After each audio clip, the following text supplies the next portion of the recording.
Donc, première expérience de la partie 2 du TP.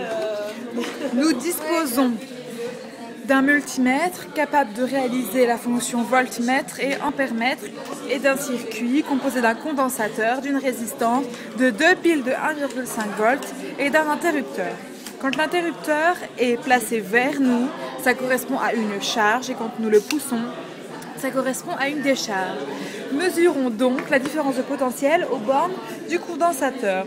Nous devons donc relier la borne rouge du condensateur avec la borne rouge du multimètre, ainsi que la borne noire du condensateur avec la borne noire du multimètre. Le courant étant en charge, nous devons mettre le multimètre sur le courant continu. Nous pouvons ainsi observer la charge du condensateur jusqu'à une valeur Vmax. Cette valeur va se stabiliser. En effet, le condensateur va acquérir un nombre de charges maximales au niveau du courant. Celui-ci va être chargé à bloc, le courant ne pourra plus circuler. Observons ainsi la charge, la différence de potentiel au niveau de la résistance comme ça charge. Les bornes rouges avec la borne rouge de la résistance et la borne noire avec la borne noire de la résistance. Nous mettons sur charge. Nous pouvons ainsi observer au niveau de la résistance que le courant diminue. En effet, il y a charge du condensateur, les électrons vont s'accumuler au niveau du condensateur, le courant ne pourra plus circuler et ne pourra plus atteindre la résistance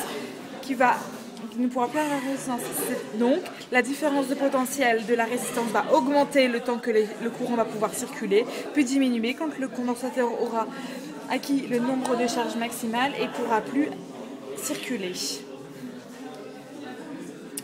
Si maintenant on fait... Attends, je termine. Si maintenant on fait la charge, la décharge du condensateur.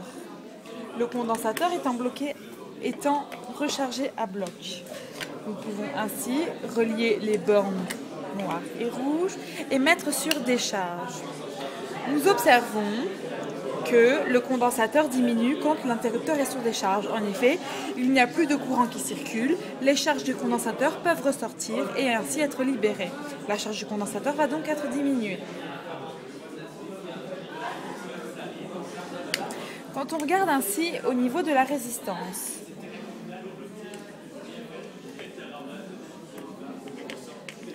et que nous mettons le bouton sur décharge, on voit que la résistance part de Vmax et diminue et augmente au fur et à mesure du temps. En effet, elle augmente parce qu'on part de moins 2,10 et on arrive à 0. Ça augmente donc.